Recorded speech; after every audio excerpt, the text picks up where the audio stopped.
अपनात्मा जो धर्मदास जी का प्रकरण चल रहा था उसके माध्यम से परमात्मा ने हमें शिक्षा दी है। धर्मदास जी को भी प्रेरणा दे करके निकाला काल के जालते हैं। तो धर्मदास जी ने गीता जी का पाठ किया जिसमें 7वां अध्याय पूरा पढ़ा।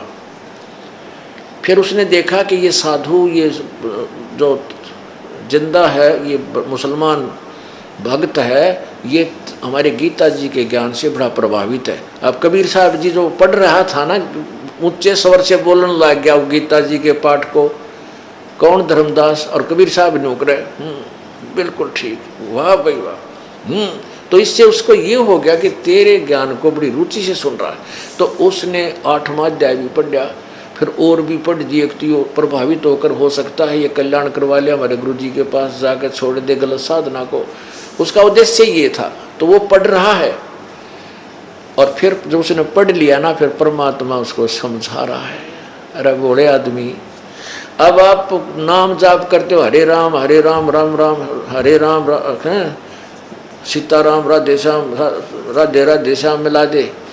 और तो गीता क्या कह रही है इसमें? यो मंत्र को नहीं जो तुम जाप करते हो, विष्णु जी का स्तोत्र है तेरी गीता जी में, रोज गीता जी का पाठ तू कर रहा है। अरे बूढ़े आदमी, और इसमें क्या लिखा है? तो जब उसने ये सारा कुछ पढ़ लिया, जब परमात्मा ये निर्णय करने लगे जो दास आपके समक्ष कर रहा है। अब 17वां अध्याय का 23वां श्लोक देखो, अध्याय नंबर 17 और 23 नंबर श्लोक। इसमें क्या कहा है कि ओम तत् सत इति निर्देश है ब्रह्मण त्रिविध संवर्त। अब ब्रह्मण का अर्थ क्या लिखा है ना? ब्रह्मण माने सच्चिदानंद घन ब्रह्म का, यानी ब्रह्म सच्चिदानंद घन ब्रह्म। ब्रह्मण माने सच्चिदानंद घन ब्रह्म, यानी परम देव पुरुष, वो परम अक्षर ब्रह्म। कहते हैं ओम तत् सत इति निर्देश है ब्रह्मण त्रिविध समर्थ, यानी परम अक्षर ब्रह्म का के स्मरण का ये ओम तत्सत, यही निर्देश है इस 3 मंत्र को के 3 विधि से जाप करने का। इस ओम तत्सत, ये ओम मंत्र तो है ब्रह्म का, ये तो क्लियर है, और तत् और सत ये सांकेतिक है।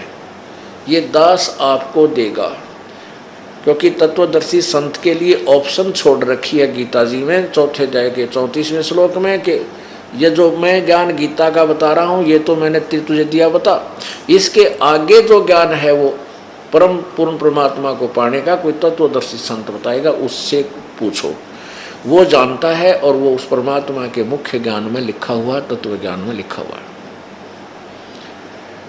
तो ये ओम मंत्र तो ब्रह्म का, और तत् जो ये और मंत्र है जो दास देगा आपको, और अनुपदेशी को नहीं बताना है और ना ही बताया जाएगा। तो वो तत्व मंत्र जो है वो सांकेतिक मंत्र है, वो अक्षर ब्रह्म यानी अक्षर पुरुष का है, वो पर ब्रह्म का है। वो जो जिन्होंने ये सतना, ये 2 मंत्र मिलकर ओम और ये तत् सांकेतिक और मंत्र है दूसरा, इन दोनों के मिल जाने से, 2 अक्षर के मिल जाने से ये एक सतनाम बनता है। और फिर तीसरा मंत्र जो आपको मिलेगा तत् सत, वो तीनों मिलकर के ये सारनाम, वो तीसरा सारनाम है। लास्ट में तीनों का ही सिमरण शुरू होता है, और इन तीनों की 3 विधि से इसका स्मरण होता है। इसलिए लिखा है कि परम अक्षर ब्रह्म, उस पूर्ण परमात्मा सच्चिदानंद घन परमात्मा की भक्ति का तो 3 मंत्र का ओम तत्सत यही निर्देश है, यानी ये फाइनल फैसला है और यही डायरेक्शन है, और कोई दूसरा मंत्र नहीं है। इति सिद्धम। अपनात्माओं, अब वो धर्मदास जी गीता जी को पढ़ रहा और बड़े गर्व के साथ पढ़ रहा है और सोच रहा है कि गीता जैसा ज्ञान नहीं, और ये जिंदा जो है मेरी बात से प्रभावित होकर के मुझे कहेगा कि मुझे ये उपदेश दिला दे। तो परमात्मा ने उसके निकट जाकर के, परमेश्वर ने अपने आप को तो एक दास बनाया और उसको महापुरुष महात्मा, हे महाराज जी अपन आत्माओं काल ने हमें आंडी भी बना रखा है, टीटी पका रखा है कि हम अभिमान बहुत करते हैं। यदि परमात्मा पहले से ही उसके ज्ञान को काट छांट कर देता तो वो सुनता नहीं। पहले दास बने। कबीर परमेश्वर ने कहा कि हे महात्मा जी वैष्णु साधु, क्योंकि धर्मदास जी ने वैष्णु संत जैसी वेशभूषा बना रखी थी। परमात्मा बोले हे वैष्णु संत, आप कौन हो, कहाँ से आए हो? आपने बहुत ही अच्छा ज्ञान सुनाया है, तो मुझे भी कुछ मोक्ष मार्ग बता दो, मुझे भी कोई मोक्ष मार्ग बता दो। मैं बहुत भ्रम भटक लिया, मुझे कोई अच्छा जो हमारे संशय को समाप्त कर दे ऐसा संत नहीं मिला। तो धर्मदास जी समझ गए कि मैं जो सोच रहा था वही बात बन गई, वही बात बन गई। ये तो बड़ा प्रभावित हो गया हमारे मंत्र से, हमारे गीता जी के ज्ञान से। तो कहने लगा कि सुन ले, मैं आपको बताता हूँ। क्या बताते हैं? परमात्मा प्रश्न करते हैं, धर्मदास उत्तर देते हैं। परमात्मा फिर उसमें थोड़ा विवेचन भी करते हैं, फिर उसके आगे ये सत्संग चलेगा। ज्ञान सुना दे, विधि बता दे, हो मेरा कल्याण भक्त में अर्ज करूं। परमात्मा कहने लगे ज्ञान सुना दे, विधि बता दे, हो मेरा कल्याण भक्त में अर्ज करूं। परमात्मा कहते हैं कि मुझे ज्ञान सुना दे और सुना दे, और मुझे परमात्मा पाने की विधि बता दे ताकि मेरा कल्याण हो। धर्मदा यानी सेठ साधु, क्योंकि वैष्णु साधु रूप में वो विराजमान थे। अब धर्मदास जी को जो ज्ञान था वो बताने लगा। धर्मदास जब नो बोला, 68 तीर्थ नाऊंगा। धर्मदास जब नो बोला, 68 तीर्थ नाऊंगा। गीता जी का पाठ करत हूँ, इस विधि मुक्ति पाऊंगा। गीता जी का पाठ करत हूँ, इस विधि मुक्ति पाऊंगा। राम कृष्ण के गुण गाऊंगा, मिल स्वर्ग में स्थान भक्त में अर्ज करूं। ज्ञान सुना दे, विधि बता दे, हो मेरा कल्याण भक्त में अर्ज करूं।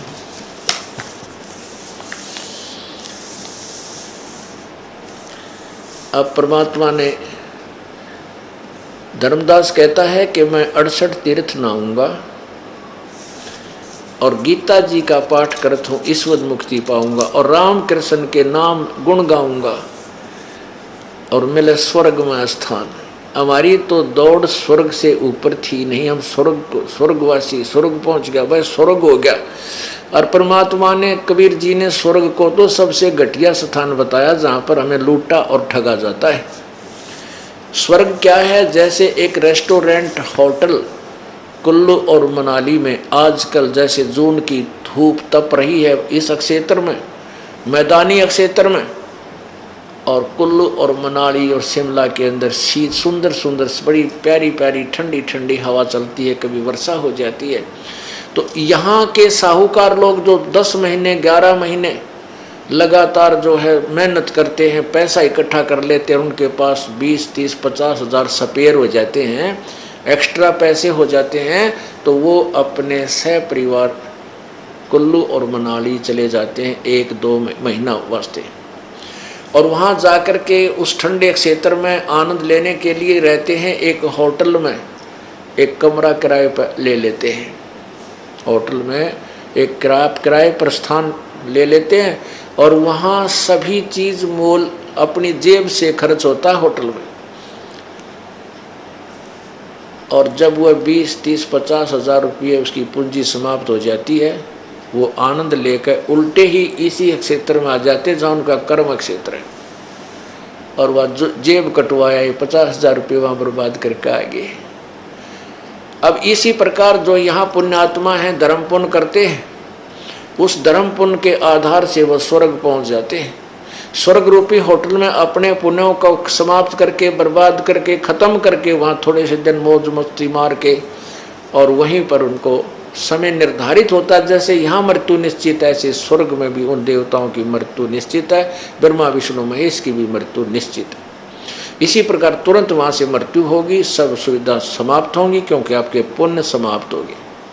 वो धन खत्म हो गया जो यहाँ सारे जीवन में इकट्ठा किया था, साधना अध्यात्म धन समाप्त हुआ। फिर नरक में जाओ पाप आधार पे, ऐसे। तो यहाँ धर्मदास कहता है रामकृष्ण के गुण गाऊंगा, 68 तीर्थ नाऊंगा, गीता जी का पाठ करूँ मैं, इसलिए स्वर्ग में पहुँच जाऊंगा।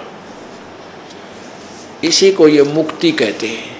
मुक्ति हुई या ये तो स्वर्ग में तो इतना समझो जैसे हम पहले खेतों में काम करा करते, किसान के घर जन्म था, ऐसे जब ये अप्रैल के अंदर गेहूँ काटा करते हाथों से, तो दोपहर के समय 1 घंटा रेस्ट मिलता था हमें। एक कीकर के नीचे, एक वृक्ष के नीचे अपना खाना खा लेते और आध घंटा उसमें लौट कर मस्ती मार लेते उस छाया में। फिर तुरंत उसी धूप में जाकर फिर कड़ाके की धूप में शाम तक काम करते। तो ये रेस्टोरेंट जो है ना, स्वर्ग तो एक कीकर की छां है 1 घंटे की। उसके बाद फिर 84 लाख के कोल्हू में कुत्ते गधे सुअर, और फिर यहाँ चक्कर धक्के खाओ, फिर ये कर्म करते रहो। और हमने स्वर्ग को तो ऐसा मान रखा था कि इसके बराबर कोई और जगह है कोई ना इस ब्रह्मांड में। परमात्मा कहते हैं हमारे सतलोक में चलो, जहाँ जाकर के तुम कभी मृत्यु को प्राप्त नहीं होगे। वहाँ कोई कष्ट नहीं, कोई दुख नहीं, कोई कार्य नहीं, निष्कर्म में आपको मोक्ष प्राप्त होगा। गीता जी में इसका भी प्रमाण है। अब क्या बताता है परमात्मा? बोले धर्मदास, यदि आप गीता जी का पाठ करते हो, क्या इससे मुक्ति हो जाएगी? अकौर होगी, क्यों नहीं, हमारे गुरुजी ने बताई है। परमात्मा बोले हाँ हो, मैं ये नहीं कहता नहीं होगी, मैं तो आपसे अपने शंका का समाधान करवा रहा हूँ, और जब तक आप मेरी शंका का समाधान करोगे नहीं तो मैं आपके ज्ञान को स्वीकार कैसे करूँगा? धर्मदास जी ने बोला हाँ पूछो पूछो। परमात्मा बोले कि एक किसान था, उस किसान को वृद्ध अवस्था में एक पुत्र की प्राप्ति हुई, और उसने सोचा कि तेरी उम्र वृद्ध होगी है और बेटा अभी बालक है, और कहीं तेरी मृत्यु हो जाए और ये खेती के यानी खेती के कार्य को ना समझ सके, फसल उपजाने के तरीके को ना जान सके, कहीं ये बेचारा कंगाल ना हो जा और ये दुखी होए। इसलिए उसने अपनी एक बही में एक कॉपी में हाथ से अपना पूरा अनुभव लिख दिया कि क्रॉप जो है गेहूं की फसल को कौन से सीजन में बीजा जाता है, उसको पहले कैसे खेत संवारा जाता है, और कितना किलो गेहूं का बीज 1 एकड़ में डालना चाहिए, फिर किस समय में उसके जो है ना उसमें फर्स्ट वाटरिंग पहली सिंचाई करनी चाहिए, किस समय में खाद डालना चाहिए। वो परिपक्व हो जाएगी जब उसकी ऐसी स्थिति होगी, उसकी बाल को खोल कर देखना चाहिए, वो दाने सूख जाएंगे तब उसको काटना चाहिए, ऐसा कलर, यानी पूरा व्यवस्था लिख रखी।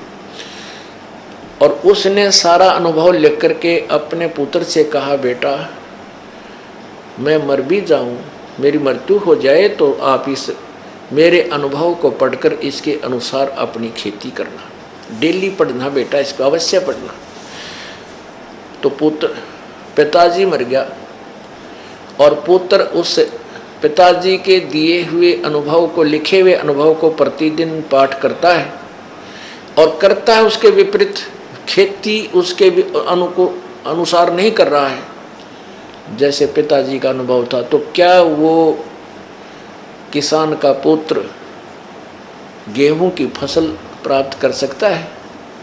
गेहूं की फसल बोने का सीजन है नवंबर में और बोवा उसने जेठ में है, और को बाव है न समारा, यानी और कुछ अडंगा बो दे उस गेहूं के स्थान पर, तो क्या वो धनी होगा, क्या फसल प्राप्त कर लेगा? धर्मदास बोला ना, ये कैसे उसका है, जिंदा तो अच्छी बात करे, वो तो जैसे उसके पिता ने लिखा है उसी को खूब अच्छी तरह पढ़ कर उसी की तरह हर एक उसी तरह काम करे, वो बच्चा सही है।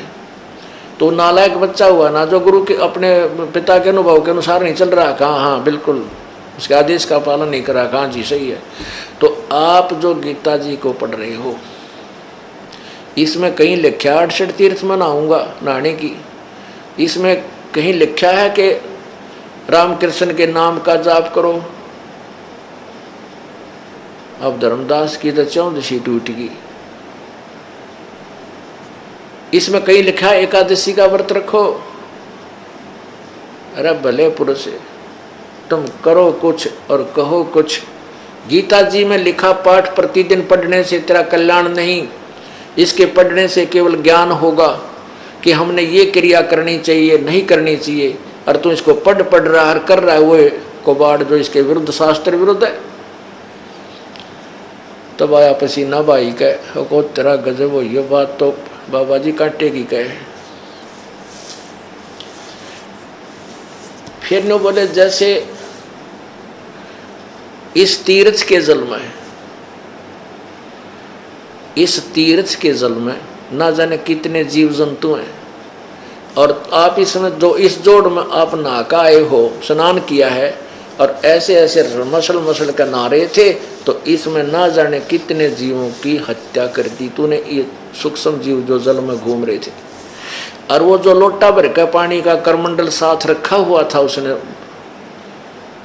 धर्मदास ने, उसके अंदर परमात्मा ने दिखाया कि देख तेरे इस लोटे में कितने जीव जंतु घूम रहे हैं, ये सारे इस तालाब में थे जो तू एक अमृत जल मान के लिया, इससे इसी से तनी गोबर लिपिया, पानी मिला कर माटी में स्वच्छ मान के, अरे इसमें ना जाने कितने जीव मार दिए, इतना रगड़ के नाला कि तुम मोक्ष कैसे पाओगा? तुम तो पाप का ढेर बना लिया, और तेरी साधना शास्त्र विरुद्ध है। तुम्हारे मंत्र और ये जाप, ये 68 तीर्थ, ये श्राद्ध करना, ये सारे शास्त्र के विरुद्ध। और गीता जी के 16वें अध्याय के 23वें श्लोक में लिखा है कि शास्त्र विधि को त्याग कर जो मनमाना आचरण, मनमानी पूजा करते हैं, उनको ना तो कोई सुख हो, ना गति हो, ना मोक्ष हो, ना उनका कोई कार्य सिद्धि प्राप्त हो। फिर क्यों डले ढो रहा है? बस तेरा गजब हो गया। तो जब आई समझ में तो क्या कहते हैं, परमात्मा उत्तर देते हैं, तीर्थ जल में कच्छ और मच्छा, ये जीव बहुत से रहते हैं। यदि इस मथुरा के जोड़ में, इस जलाशय में, तालाब में नहाते तेरी मुक्ति हो, तेरे से पहले तो इसमें ये मछली और कछुए पहले स्नान करने लग रहे, ये तो पार हो जाने चाहिए सबसे पहले। ये तो जन्म में इसमें हुआ इनका, इस पानी में ही फूटे भाग थरे के क्या साधना कर रहे हो। तीर्थ जल में कच्छ और मच्छा, ये जीव बहुत से रहते हैं। तीर्थ जल में कच्छ और मच्छा, जीव बहुत से रहते हैं। उनकी मुक्ति ना होती वो कष्ट बहुत सा सहते हैं। उनकी मुक्ति ना होती वो कष्ट बहुत सा सहते हैं। और सतयुग में राम कृष्ण नहीं थे, तब तुम किसका रटते नाम भक्त मैं अर्ज करूं। परमात्मा कहते ईब तुम कलयुग में राम कृष्ण, जय जय राम, राधे श्याम, सीताराम। और सतयुग में ना राम था ना कृष्ण था, तब वो उस समय के साधक भी तो कोई जाप जपते होंगे, कोई मंत्र राम का नाम होगा, वो बता। पसीने आगे, क्योंकि वेद और गीता में जो है, गीता जी में वेदों का सारांश है, और वेदों के मैं यजुर्वेद अध्याय नंबर 40 के श्लोक नंबर 15 में लिखा है, ओम कर्तु समर कलवे समर कर्तुम समर।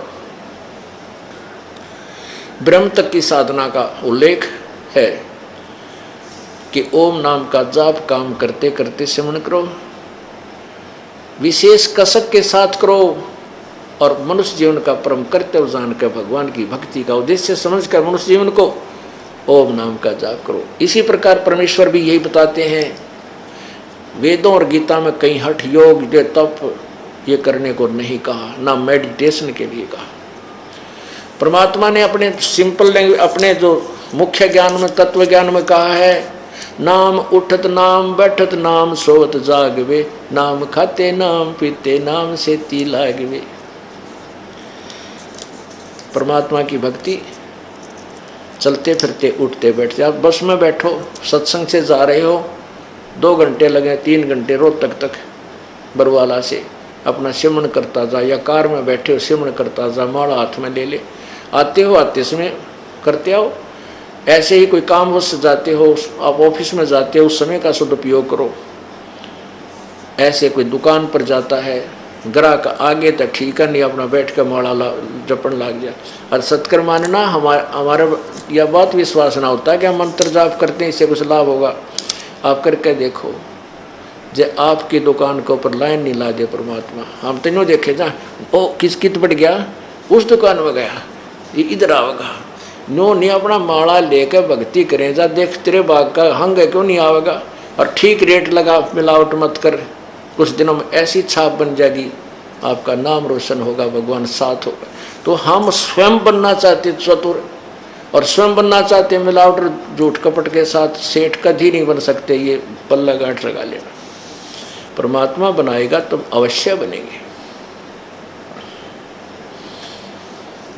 अब किसान है, हल जोतता है, हमने देखे ये आली सारा दिन और तक में काम ना क्यों, हल और बैल तो कई तो लक्ष्मी चंद की रागनी गाया करते, करा के बकवास करें जानते, कोई कुछ गा रहा है, कोई फिल्मी गाने का।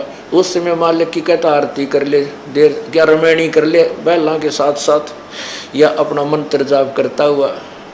जो पहला मंत्र है सांस का नाम है, बहुत ही सुंदर ढंग से होता है, क्योंकि परमात्मा ने जैसे भी 7वें अध्याय के 3, 4, 5वें श्लोक में कहा है कि 2 प्रकार की प्रकृति है।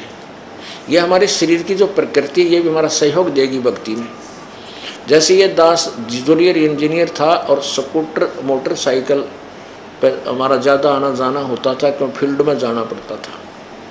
तो जब ये दास सिमरन करता रहता था, श्वास का सिमरन जो मुझे प्राप्त था 3 मंत्रों का, और रोहतक के अंदर से उस समय केवल एक ये भिवानी स्टैंड के ऊपर बहुत भीड़ बन जाया करती जब ऑफिस से आता था, तो उसके अंदर से सिमरन करता हुआ निकलाता था। हाथ और पैर अपने आप ऑटोमेटिकली क्लच और गियर के ऊपर अपने आप चले जाते हैं, इतने बढ़िया ढंग से सेट हो जाते हैं, और अपने आप स्पीड कम, और ये प्रकृति करती रहती है और मन सिमरन में लगा रहता है।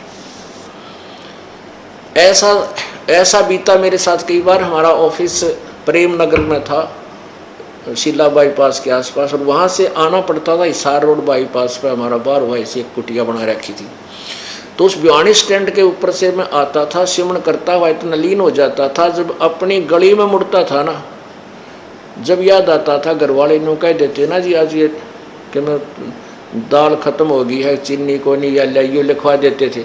वहाँ जब मुड़ लेता था, जब याद आती थी रे कुछ सामान भी लाना था, तो वहाँ से 2 किलोमीटर फिर वापस जाता था लेने के लिए। इतना याद नहीं रहती थी उस भीड़ में का कब निकला उस बाजार के माँ का। तो ऐसे नाम जैसे हाड़ी बीज धुन, और पंथी से बतलावे, वह में खंड पड़े नहीं, ऐसे ध्यान लगावे। तो पुण्यात्मा हमारी प्रकृति ऐसी सेट हो जाएंगी, हाथों की जो हम करते हैं, हाली खेत में हल बावे, अपने आप बीज छूटता है, उसके हाथ की प्रैक्टिस हो जाती है, और बातें करता रहता दूसरे साथी से।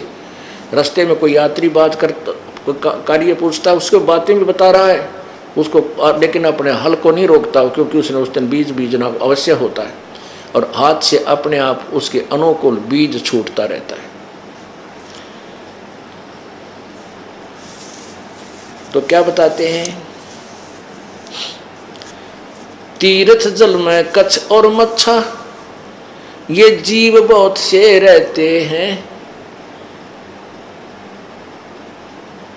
उनकी मुक्ति ना होती, वो कष्ट बहुत सा सहते हैं। सतयुग में राम कृष्ण नहीं थे, फिर तब किसका धरते ध्यान भक्त मैं अर्ज करूं। अब जब यहाँ फेल हो गया ना, फिर नई और बताई। एकादशी का व्रत करत हूँ, जीव हंसा कोई करता ना। धर्मदास बोला एकादशी का व्रत करत हूँ, जीव हंसा कोई करता ना। शिवलिंग पूजा गुरु की सेवा, किए बिना भी सरता ना। शिवलिंग पूजा गुरु की सेवा, किए बिना भी सरता ना। शालिग्राम की पूजा करूं मैं, दिन में सुबह और शाम भक्त में अर्ज करूं। अब फिर के पैतरा मारा धर्मदास ने कि मैं एकादशी का व्रत करता हूं, क्योंकि पवित्र हिंदू समाज में एकादशी व्रत की निरी महिमा गा रखी है। तो उसको कति पवित्र मान के कि देखूंगा यू के कहेगा जिंदा महात्मा, क्यों बेटा एकादशी का व्रत कराया करूं ग्यास का, और हम कोई जीव हिंसा नहीं करते। ये थोड़ा थोड़ा दुख मानने लग गया सच्चाई का, क्योंकि ब्राह्मण जैसे सामने वो मुसलमान संत फकीर बैठा था और धर्मदास जी मान रहा था कि मुसलमान तो मांस खाते हैं, जीव हिंसा करते हैं, वो जो ना बकरे काटते हैं, बकरीद बनाते हैं। इसलिए थोड़ी सी वो टोंट भी कस गया कि हम जीव हिंसा नहीं करते, हम जीव हिंसा नहीं करते, कभी भी जीव हिंसा करते उनको पाप लगता है, वो मोक्ष कभी प्राप्त नहीं कर सकते। धर्मदास ने बोला और फिर कहता है शिवलिंग पूजा गुरु की सेवा। शिव का लिंग ये पत्थर ये भी पूजते हम, और गुरु जी की सेवा बिना हमारा काम नहीं चलता, यह आध्यात्मिक मार्ग है।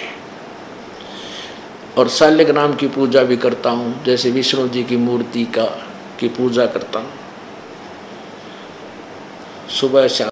अब परमात्मा बोले भाई वक्त व्रत करे से मुक्ति हो, तो अकाल पड़े क्यों मरते हैं।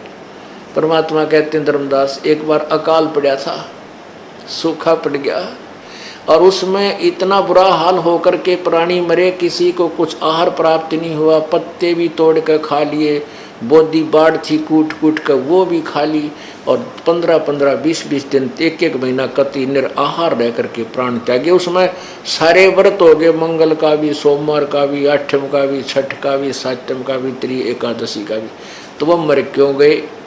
वो तो पार होने चाहिए, जब इतने सारे व्रत हो गए उनके तो इकट्ठे। व्रत करे से मुक्ति हो, तो अकाल पड़े क्यों मरते हैं। शिवलिंग पूजा या शालिग सेवा अनजाने में करते हैं। शिवलिंग पूजा और या शालिग सेवा अनजाने में करते हैं। चेतन हो कर भूल रहे हुए, पत्थर से नफराम भक्त में अर्ज करूं। कहते हैं बोले आदमी यदि व्रत करे तो मुक्ति हो, ये तो आप समझ गए। और शिवलिंग पूजा, ये पत्थर की पूजा, शालिग की पूजा कति अनजानपने में बिना ज्ञान के करते हैं। क्या ये पत्थर तुम्हें लाभ देगा? पुण्यात्माओं, जैसे एक सेब की मूर्ति है, सेब के फल की मूर्ति यानी पत्थर या प्लास्टिक की हो, आम की हो, और वो मूर्ति बुरी नहीं, लेकिन वह मूर्ति आम का काम नहीं, आम का चित्र, आम की मूर्ति आम का काम नहीं कर सकती, आम के गुणों से युक्त नहीं। वो चित्र केवल उसकी जानकारी देता है, चित्र होना आवश्यक है। अब जैसे हम बच्चे को पढ़ाते हैं कि आ का आम, चित्र नहीं होगा तो आम न समझे, या तो ओरिजिनल वस्तु हो कि ये है आम। जैसे हम बताएं कि ये पेन, तो चित्र इसका अवश्य होना चाहिए, या तो ये स्वयं हो या चित्र हो, तभी समझेंगे। तो चित्र भगवानों के होना आवश्यक है, लेकिन उस चित्र पर आधारित हो जाना ये मूर्खता है। जैसे आम का चित्र है, आम के चित्र को देख करके उसका इतना अच्छा स्वरूप होता है कि उसको खाने को दिल करता है, उसको प्राप्त करने की चेष्टा होती है, कहीं आम मिल जाए खाऊं। तो उस चित्र के ऊपर आसक्त हो जाना, जैसे आम के फल का चित्र है, और वो उससे पता चलता है कि आम मीठा है, जो फलों का राजा है, तो इसके गुण गाएं जा, और उस आम के चित्र पर माथा टेकें जा, उसकी आरती करें जा, उसको धूप दीप करता रहे। क्या वो आम प्राप्त हो जाएगा? नहीं। वो चित्र में जो आम है उसको ओरिजिनल को पता कर, वो कैसे विधि है, उसकी विधि न्यारी है। वो चित्र वाले आम को प्राप्त करने की उसकी विधि है कि पहले मजदूरी कर, फिर जेब में पैसे लेकर बाजार में जा, और आम आम पुकार और लेकर फिर खा। ये पत्थर जो शिवलिंग तू लिए फिरता है, जो तू भगवान शालिग्राम विष्णु जी की मूर्ति ले रहा है, इस मूर्ति से, ये मूर्ति भगवान की है, ये भगवान नहीं है। ये मूर्ति सेब की है, ये सेब नहीं है मूर्ति। ये मूर्ति वाला जो चित्र तू लिए फिरता, भगवान विष्णु की मूर्ति चांदी की बना रखी है, चाहे पत्थर की ले रहा है, ये भगवान विष्णु नहीं है, ये उसकी केवल मूर्ति है। आप उस भगवान को प्राप्त कर, उस सेब को प्राप्त कर, उसकी विधि नारी है, उसकी मजदूरी कर पहले, उस मजदूरी से फिर वहां पहुंच। जैसे नाम के सिमरन साधना या मजदूरी है, इससे वो भगवान तुझे लाभ देगा। अब व्रत करने का गीता जी मना किया है, देखिएगा 6 अध्याय का 16वां श्लोक। ये गीता ज्ञान कहता है, दाता कहता है अर्जुन यह योग, ये देखिए श्रीमद् भगवत गीता 6 अध्याय का 16वां श्लोक, ये 6वां अध्याय और ये 16वां श्लोक। अर्जुन यह योग, योग माने साधना भक्ति, न तो बहुत खाने वाले का और न बिल्कुल न खाने वाले का, यानी व्रत रखने वाले का। न तो बहुत खाने वाले का दड़ी पक्का खा ले और फिर तोड़े जांगड़ाई आए जमाई, वो कैसे भक्ति करेगा? अल्पाहार करे, यानी खाने योग्य खावे, घना नहीं खावे। और बिल्कुल ना खाने वाले का, जो बिल्कुल नहीं खाता, वो व्रत रखता है। और न बहुत सहन करने वाले का, यानी सोने वाले का, और न सदा जागने वाले का ही सिद्ध होता है। यानी न तो घना खावे, ज़्यादा खाने से भी आलस बनता है, और ना बिल्कुल ना खाता, उसके वैसे पसीने आए रहे। आप एक दिन रोटी छोड़ कर देखो, क्या हाल होगा आपका? रोटियाँ याद रहेंगी, भगवान याद ना रहता। हमने खूब देख रखा, मंगलवार का व्रत रखा करता है, दास हनुमान पुजारी था, 25 वर्ष रखा है, और फिर बचपन से शुरू कर दिया था, 4वीं कक्षा से। बालक थे, बचपन में भूख वैसे नहीं मुश्किल से सहन होती है, तो 12 बजे पाछे बताई थी, 12 बजे के बाद खाना खा सकते हो। तो 12 बजने मुश्किल हो जाते, वो नो देखे जाते 12 कब से बजे होंगे, सूर्य इधर आ ले, जब गाड़ी भी ना थी सी। तो वो रोटी याद रहा करती, हनुमान ना याद रहा करता, हनुमान जी तो सांझ नहीं याद आया करता, जो वो उसका 40 आकरण का टाइम होया करता, या प्रसाद बांटा करते 100 रुपये की बूंदी, उस समय कल्याण समझते थे। तरह के भैया जिन हर जैसा सुमरिया, ताको तैसा लाभ, ओसा प्यास न भाग ही जब लग दसे निआब। अब क्या कहते हैं परमात्मा के, जिन्होंने जैसा भी प्रभु की साधना की, उनको उतना ही लाभ मिलेगा। जैसे ओस के चाटने से प्यास नहीं बुझ सकती, प्यास बुझेगी जब 1-2 गिलास गट गट पी जावांगे। तो जैसे हम 100 रुपये का प्रसाद बांट के चौड़े पोए फिरा करते, एक बात बहुत बड़ा पुण्य कर दिया। परमात्मा कहते ये तो तुम ओस चाट रहे थे, ओस चाटा करते, और अब आप यहाँ भक्ति कर रहे हो, दान कर रहे हो दोनों हाथों से, और आपको देखियो कि ये शास्त्र अनुकूल साधना, इसका आपको प्रतिफल जबरदस्त मिलेगा। ये आप गिलास के गिलास पी रहे हो, इससे आपकी तृप्ति होगी, आपकी भक्ति प्रफुल्लित होगी, इससे अधिक लाभ होगा। जिन हर जैसा सुमरिया, ताको तैसा लाभ, यानी जो जितना धर्म पुण्य साधना करेगा, उतना ही उसके गुड अकाउंट में उतना लाभ मिलेगा। ज़्यादा करेगा उसको ज़्यादा मिलेगा। ओस चाटने से प्यास नहीं बुझे, वो तो गिलास के गिलास पीने से ही प्यास बुझेगी, पानी की, पानी पीने से। अब फिर धर्मदास जी ने एक दूसरा पैतरा ये मारा था कि हम जीव हिंसा नहीं करते। परमात्मा कहते हैं कि तुम चेतन होकर भूल रहे हो, पत्थर पर भी निफरामा निश्चिंत, तुम खुद बोलता है, चलता है, फिरता है, और तेरा भगवान ने तू उठाए फिर बोलता ना, सुनता ना, या मूर्ति से सारा दिन इसका आरती करेगा, यूँ आँख पाड़े बैठा रहता है। तो ये मूर्ति है ओनली, ये भगवान नहीं है। और फिर क्या बताता है परमात्मा, कहते हैं भाई तीर्थ बाट चले जो प्राणी, वो जीव बहुत से मारे है। तीर्थ बाट चले जो प्राणी, वो जीव बहुत से मारे है। जल में सूक्ष्म जीव बहुत है, स्नान करत श्रृंगार है। जल में सूक्ष्म जीव बहुत है, स्नान करत श्रृंगार है। चौका देव और हवन करो, उसमें होवे हिंसा बे उन्मान, भक्त में अर्ज करूं। अब परमात्मा बताते हैं कि वे देख, आप कह रहे ना हम जीव हिंसा नहीं करते, कहाँ से चल के आया है धर्मदास, कहाँ से आया चल कर आए हो महात्मा जी। परमात्मा कहते हैं उस जीव को तो महाराज जी कहे हैं और स्वयं एक दास बन पर बैठे। अपनी आत्मा को काल के जाल से निकालने के लिए कैसे छल छिद्र प्रभु ने करने पड़े कि न्यू बिना यू सुना नहीं मेरी एक भी, और जय मैं अपने सीधा चोट ठोक दूंगा इस पर, यू उठ कर भाग लेगा, सुनेगा नहीं। और दास बनकर न्यू का नाराज ना हो, मैं तो वैसे प्रसंग अपने संग का समाधान कर रहा हूँ, तब वो सुनेगा कुछ देर, नहीं तो पहले उठ कर चल देता ठाकर जोड़े ने। नहीं सुनता भगवान की एक भी वाणी और काल के जाल में रह जाता। परमात्मा ने पूछा आप कहाँ से आए हो, आपका शुभ नाम क्या है। धर्मदास जी ने कहा कि मैं बांधवगढ़ का रहने वाला सेठ हूँ, धर्मदास मेरा नाम है और वैष्णव धर्म मैंने अपना रखा है। और वहाँ से बांधवगढ़ से यहाँ तक मैं पैदल चल के आया हूँ यात्रा पे, यानी पैदल चलने को और अच्छा मानते थे, श्रद्धा से गया है।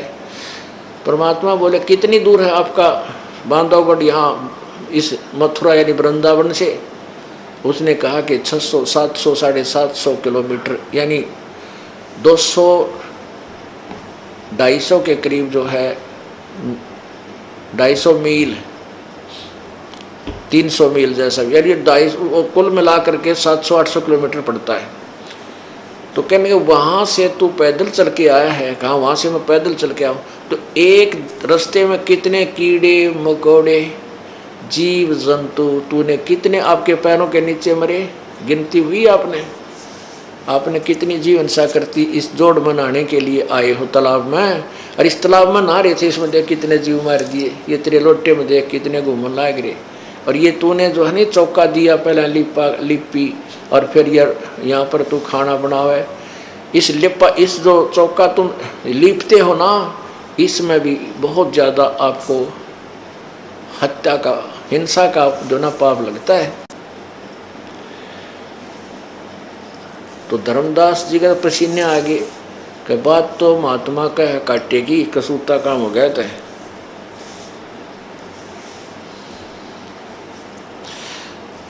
और कहते तुम हवन करते हो ना लकड़ियाँ डाल कर, लकड़ी डाल ली उसका माँ फिर स्वाहा स्वाहा, इसमें भी बहुत जीव मरते हैं भाई। अब खाना बनाओ उसमें भी जीव हिंसा होती है, खाना खाओ उसमें भी जीव हिंसा होती है। आप घूमने फिरने जाते हो, फ्रेश होने जाते हो, पेशाब करते हो, उसमें जीव हिंसा होती है। फिर आप जो है ना, आप कहते हो जो जीव हिंसा करता हो पाप मुक्त नहीं हो सकता, कभी मुक्त नहीं हो सकता। तो तेरी मुक्ति क्यों करो, कैसे होगी धर्मदास? अब पसीने आगे धर्मदास जी का। तो पुण्यात्मा ये एक तत्व ज्ञान से आपको समझ में आओगी, आपको भी चिंता होगी, वे रोटी तो हम भी बनावा, हाँ पोचा भी मारते हैं रोज़, फिनाइल भी मारते हैं, तो ये तो हमें भी पाप हो रहा होगा, फिर हमारा मोक्ष कैसे होगा? क्योंकि गीता जी के 18वें अध्याय में लिखा है कि जो कर्तव्य कर्म है, वो जो हमारे स्वाभाविक कर्म हैं वो करने चाहिए, चाहे उनमें पाप भी है। जैसे चारों वर्णों का जो ना विवरण दिया है कि ब्राह्मण यानी गुरु लोग हवन आदि करते हैं, अपना जो भी क्रिया करते हैं वो, और ब्राह्मण शुद्ध, क्षत्रिय, वैश्य और शूद्र, ये जो जिनके जो कर्म हैं इसके अंदर जो हिंसा होती है, जैसे किसान है हल बाता है, खेत संवारता है, तो हमने देखा उसमें इतने जीव जंतु उस मिट्टी हल्के से, एक ही अलाई में, एक अलाई 15-20 फुट चौड़ी होता था और पूरे 1 एकड़ में घुमा के लाया करते बैल के एक खूड को। तो उसमें इतने कीड़े मकोड़े जीव जंतु गिलगिले से, ये गंडेवे से, और नरे ऊपर आकर उनके और कीड़ियाँ के बिल झुंड के झुंड बाहर आकर मर जाते। को फाड़ी एकाधे के मंडक का फाड़ी, वो कोसा जो होते ना जिससे खेत होते हैं, उसको फाड़ी कहते हैं। उसके द्वारा कछुआ के भी माँ जाया करते, वो मर जाते और ऊपर उनको पक्षी खाते, उनको घर से बेघर कर दिया जाता। अब कहते हैं यो पाप तो तुम्हारा लगेगा, लेकिन इनकी विधि बताई है। अब गीता में तो न्यू लिखा ये करने चाहिए चाहे पाप भी है, और करने पड़ेंगे, और कहाँ जाओ पेट तो भरना ही पड़ेगा। गीता और वेदों में इन पापों के नाश करने का समाधान नहीं है, इसीलिए ये दोनों भोगने पड़ते हैं, पुण्य भी और पाप भी। पाप भी निरेहो हैं, वह भी गुड बैड अकाउंट में लिखे जाएंगे आपके में, और पुण्य आप कर रहे हो जो विशेष तरीके से दान धर्म करते हो वो पुण्य में लिखे जाते हैं। आपको दोनों भोगने पड़ते हैं। और परमात्मा कबीर जी के पास यानी इस दास को जो दी है वह जड़ी, उसके वो मंत्र जो है आपके प्रतिदिन के पापों को समाप्त कर देता है, जो जान के नहीं करते। आपके स्वाभाविक कर्मों में जो पाप होते हैं उनको ये मंत्र आपको दिए जाते हैं, ये प्रतिदिन उनके ऊपर, जैसे कपड़ा पहनते हो, उसको पैंट कमीज पहनते हो, कुर्ता धोती पहनते हो, पजामा, तो उसको प्रतिदिन साबुन और जल से धो दिया जावे तो वो स्वच्छ रह जाता है।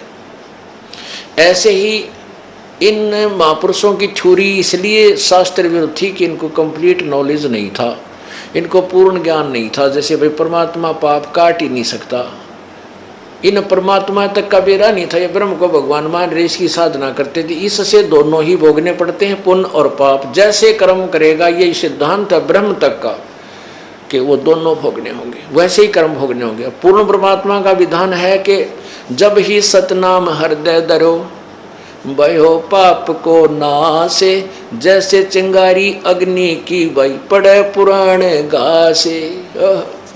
1000 क्विंटल घास पड़ा हो, सूखा फूस पाती हैं, और उसमें एक माचिस की सीख जलती हुई लगा दे और उसको सारे को फूंक कर ढेर को और छोटा सा कर देगी, और फिर हवा चलेगी, उसने इधर उधर फेंक और सब साफ हो जाएगा। तो ये विधि परमात्मा के पास ही है, पूर्ण ब्रह्म के पास वो शक्ति है, कबीर जी के पास, परम अक्षर ब्रह्म के पास। और वो उस ओम तत्सत इस 3 मंत्र के जाप से, जिसमें सत्यनाम भी है, प्रथम सत्यनाम से प्रारंभ हो जाएगा पाप कटना। तो उस सतनाम से ये प्रतिदिन के हो रहे स्वाभाविक कर्मों में, हमारे चारों वर्णों के कर्मों में जो पाप हैं वो प्रतिदिन कट जाते, समाप्त हो जाते हैं। जानबूझ के करोगे, क्योंकि भगत जानबूझ के कर नहीं सकता, उसको इतना ज्ञान भी दे दिया जाता है। अब जैसे पूर्ण संत के बिना कोई भी अधिकारी उपदेश देने का नहीं है। इस पृथ्वी पर आज के दिन कोई पूर्ण संत नहीं है इस दास के अतिरिक्त। ये अभिमान ना समझो, ये यथार्थ बात समझना। दास को अभिमान नहीं करता, इस दास के अतिरिक्त कोई अधिकारी नहीं है। बाकी सब दुनिया को भ्रमित कर रहे हैं, झूठे लाइसेंस बना रहे हैं। अब जैसे कोई व्यक्ति सड़क पर जा रहा है, उससे दुर्घटना हो जाती है, मोटर कार चला रहा है या मोटरसाइकिल चला रहा है, तो उसका सबसे पहले आकर के पुलिस वाले लाइसेंस पूछेंगे कि तेरे पास ड्राइविंग लाइसेंस है। अगर लाइसेंस है तो वो बच गया, क्योंकि ये मालूम है, उस लाइसेंस का स्पष्टीकरण है कि ये अनजान ड्राइवर नहीं है, ये ट्रेंड आदमी है, और जान के एक्सीडेंट ये कर नहीं सकता है, क्योंकि मृत्यु स्वयं की भी हो सकती है। तो ये कोई इत्तेफाक हुआ है, हादसा है, तो वो बरी हो जाता है। और उसके पास लाइसेंस ना पावे, और पावे तो डुप्लीकेट किसी अनधिकारी का बनाया हुआ, तो सीधा जेल में जावे। तो इस प्रकार जैसे आप प्रतिदिन जो कर्म कर रहे हो ये जान कर नहीं करते, ये होंगे अनजानपने में, लेकिन इनका भी दंड आपको भोगना पड़ेगा, क्योंकि आपके पास वो लाइसेंस नहीं है, आपके पास पूर्ण संत से प्राप्त वो मंत्र प्राप्त नहीं है। और जिनको मंत्र प्राप्त है, कोई गुरु बना रखे, वो अनधिकारी से डुप्लीकेट लाइसेंस लिए फिरते हो, तुम सीधे जेल में यानी सजा होगी, तुम्हें पाप लगेंगे। बोलो सतगुरुदेव।